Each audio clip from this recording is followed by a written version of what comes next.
कहते हैं ना, जिसे धन का घमंड चढ़ जाए उसकी अकल सबसे पहले उतर जाती है। ऐसी ही एक कहानी है उस राजा की, जिसे लगता था कि पैसा ही परमेश्वर है और बुद्धि बस एक खिलौना। किसी जमाने में एक राजा हुआ करता था। वह बड़ा धनवान मगर उतना ही घमंडी। उसे तो बस एक ही बात का नशा चढ़ा रहता था, पैसा पैसा और सिर्फ पैसा। उसका मानना था कि इस दुनिया में सब कुछ रुपयों की ताकत से चलता है। वह अक्सर छाती ठोंक कर कहता, तांबे की मेख तमाशा देख, ये कहावत यूं ही थोड़े कही गई है। अर्थात जिसके पास पैसा है वही तमाशा दिखाता है, वही अपनी ताकत का प्रदर्शन करता है। उस जमाने में जब किसी के पास थोड़ा सा भी धन होता तो वह दिखावे के लिए घर की दीवारों में तांबे की कीलें ठोकवाते थे, ताकि लोग समझें कि देखो ये अमीर आदमी का घर है, मेरे पास बेहिसाब दौलत है, तभी तो इतना बड़ा राज्य मेरे कदमों में है। ये दरबारी मंत्री और नौकर चाकर मेरे सामने हाथ जोड़कर खड़े रहते हैं। अगर मन कर दूं तो रुपयों की सड़क बिछवा दूं, और ये जो आसमान छूते पहाड़ है ना, इन्हें खुदवाकर जमीन में मिला दूं। सेना भी उसकी बड़ी जबरदस्त थी और अकड़ कर कहता, मेरे पास जो पैसे की ताकत है उसी से ये सेना पलती है। एक इशारे पर किसी भी देश को रौंद डालूं। राजा का बस यही मंत्र था। इस दुनिया में धर्म कर्म सगा संबंधी प्रेम प्यार सब दिखावा है, असली भगवान तो पैसा है।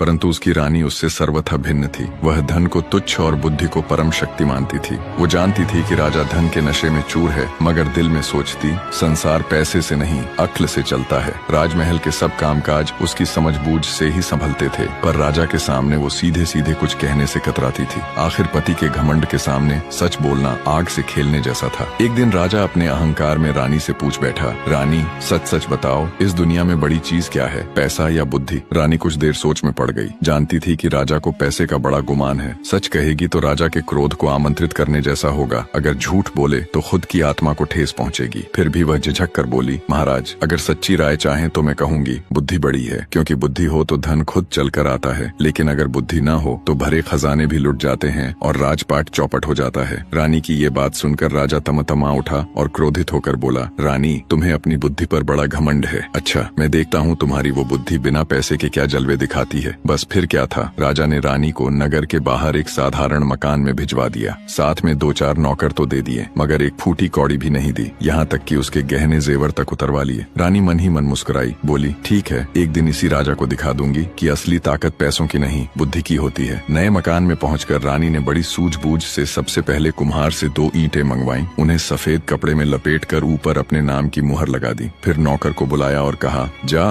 धन्नू सेठ के घर जा और कहना रानी ने अपनी यह धरोहर भेजी है, 10,000 रुपए उधार चाहिए। कुछ ही दिनों में तुम्हारा धन सूद समेत लौट आया जाएगा और धरोहर वापस ले ली जाएगी। नौकर जैसे ही सेठ के पास पहुंचा, सेठ ने धरोहर पर रानी की मुहर देखी तो समझा कि इसमें कोई कीमती जवाहरात होंगे। बिना कुछ खोले ही उसने 10,000 रुपए दे डाले। रानी के पास रुपये लेकर नौकर लौटा तो उसने सोच विचार कर व्यापार शुरू किया। काम फैलने लगा, नौकर चाकर जुट गए। कुछ ही दिनों में उसने सेठ का पैसा सूद समेत लौटा दिया और अच्छा खासा धन भी बचा लिया। उसने उसी धन से गरीबों के लिए मुफ्त दवाखाना, पाठशाला और अनाथालय खुलवाया। देखते ही देखते रानी की बुद्धिमानी के किस्से चारों ओर फैल गए। नगर के बाहर जहाँ उसका मकान था वहाँ बस्ती बस गई, जैसे रानी के हाथों से सुख समृद्धि बरस रही हो। इधर महल में रानी के बिना राजा की हालत ऐसी हुई मानो महल में राजा अकेला पड़ गया हो। पहले जब रानी थी तो हर मुश्किल वक्त में सलाह देती थी, धूर्तों की एक न चलने देती थी। अब उसके बिना महल में चालबाजों की चलने लगी। कोई खजाने से चोरी करता, कोई कर में हेरा फेरी। राजा को कुछ समझ न आता। धीरे धीरे खजाना खाली हो गया, नौकरों की तनख्वाह देना भी मुश्किल हो गया। राज्य की यह दशा देखकर राजा घबरा गया। सोचा अब कुछ दिन राजकाज मंत्रियों को सौंप कर दुनिया देखने निकलता हूँ, शायद मन शांत हो जाए। और इस प्रकार धन लोभी राजा ने अपना राजकाज मंत्रियों पर छोड़कर अपने राज्य से निकल पड़ा था। सोचता जा रहा था कि थोड़ी सैर सपाटा करूं तो मन हल्का हो जाए। अभी नगर के बाहर ही पहुंचा था कि उसे राह में कुछ ठग मिल गए। उनमें से एक काना आदमी आगे बढ़ा और राजा के आगे हाथ जोड़कर बोला, महाराज मेरी आंख आपके पास 2,000 में गिरवी रखी थी, अब मेरा पैसा चुका दीजिए और मेरी आंख मुझे लौटा दीजिए जैसा वादा हुआ था। राजा एक पल को अवाक रह गया, फिर बोला, अरे भाई मेरे पास तेरी कौन सी आंख रखी है, तू मंत्री के पास जा, वही कुछ बता पाएगा। पर वह ठग भी बड़ा जालिम निकला। ठग बोला, महाराज मैं किसी मंत्री वंती को नहीं जानता, मैंने तो आंख आपकी ही चौखट पर गिरवी रखी थी, अब आप ही लौटाइए। जब बाढ़ ही खेत खाने लगे तब रखवाली कौन करेगा? आप राजा हैं, आपसे ही न्याय की उम्मीद है। अगर आपने मेरी आंख नहीं लौटाई तो आपकी बड़ी बदनामी होगी। राजा की हालत पतली हो गई। सोचा कहीं बात फैल गई तो लोग हंसेंगे। बस बदनामी से डरकर उसने 4,000 रुपए देकर उस ठग को विदा कर दिया। थोड़ी दूर गया ही था कि एक और बूझा अर्थात बिना कान वाला आदमी रास्ता रोका खड़ा हुआ। वो भी बोला, महाराज मेरा कान आपके यहाँ गिरवी रखा था, रुपया चुका दीजिए और मेरा मेरा कान मुझे दे दीजिए। राजा को अब समझ आने लगी कि कोई बड़ी ठगी चल रही है, मगर अब करे भी क्या। उसने उसे भी रुपये देकर टरका दिया। ऐसे ही आगे बढ़ते बढ़ते न जाने कितने ठग मिले। सबने वही रोना रोया, कभी आंख गिरवी कभी कान गिरवी। बेचारा राजा तो ठगों के हाथों पूरा कंगाल हो गया। जो थोड़ा बहुत धन साथ था वह सब भी उड़ गया। राजा खाली हाथ भटकता हुआ कुमारी चौबोला के राज्य पहुंच गया। कुमारी चौबोला उस देश की राजकन्या थी, रूप में अप्सरा, स्वभाव में तीखी मिर्ची। उसका प्रण था, जो मुझे जुए में हरा देगा उसी से ब्याह करूंगी। रोज दूर दूर से राजकुमार आते, जुआ खेलते और हार कर कैद खाने में ठूंस दिए जाते। सैकड़ों राजकुमार उसके महल के कैद खाने में पड़े थे। जब राजा उस नगर में पहुंचा तो उसके कानों में चौबोला की सुंदरता की चर्चा पड़ी तो मन ललचा उठा। सोचा, अगर जुए में जीत गया तो यह रूप सुंदरी मेरी होगी। राजकुमारी चौबोला ने अपने महल से कुछ दूर एक खास बंगला बनवाया था। वहीं जुआ खेलने वाले ठहरते थे। राजा भी उसी बंगले में जा पहुंचा। पहरेदार ने राजकुमारी चौबोला को खबर दी तो थोड़ी ही देर में एक तोता उड़ता हुआ आया। वह राजा की बाह पर बैठ गया। उसके गले में एक चिट्ठी बंधी थी। राजा ने खोला, उसमें लिखा था कि जुए में जीतोगे तो विवाह होगा, यदि तुम जुए में हार गए तो तुम्हें कैद खाने में ठूस दिया जाएगा। राजा ने चिट्ठी पढ़ी, मुस्कुराया और जेब में रख ली। थोड़ी देर बाद बुलावा आया और राजा चौबोला के महल में पहुंच गया। और वहां पहुंचने के कुछ समय पश्चात जुआ शुरू हुआ और जैसा होना था वैसा ही हुआ। किस्मत ने दगा दी, राजा हार गया और जैसे ही हार तय हुई पहरेदारों ने पकड़कर राजा को कैद खाने में डाल दिया। उधर जब रानी को खबर लगी कि राजा की हालत खराब है और वो राज्य छोड़कर निकल पड़ा है तो उसका मन व्याकुल हो उठा। उसने तुरंत घर छोड़कर राजा की तलाश में निकल पड़ी। पर ज्यों ही नगर की सीमा पार कर आगे बढ़ी त्यों ही पुराने ठगों की टोली फिर सामने आ खड़ी हुई। सबसे पहले वो काना ठग आया। बोला, रानी साहिबा, आपकी सेवा में अर्ज है। मेरी आंख आपने 2000 में गिरवी रखी थी, अब अपना रुपया लीजिए और मेरी आंख वापस कीजिए। रानी मुस्कुराई और बोली, बहुत अच्छा, मेरे पास बहुतों की आंखें गिरवी रखी हैं, उनमें तेरी भी होगी। ऐसा कर अपनी दूसरी आंख निकाल दे, फिर जो तौल बराबर निकलेगी वही तेरी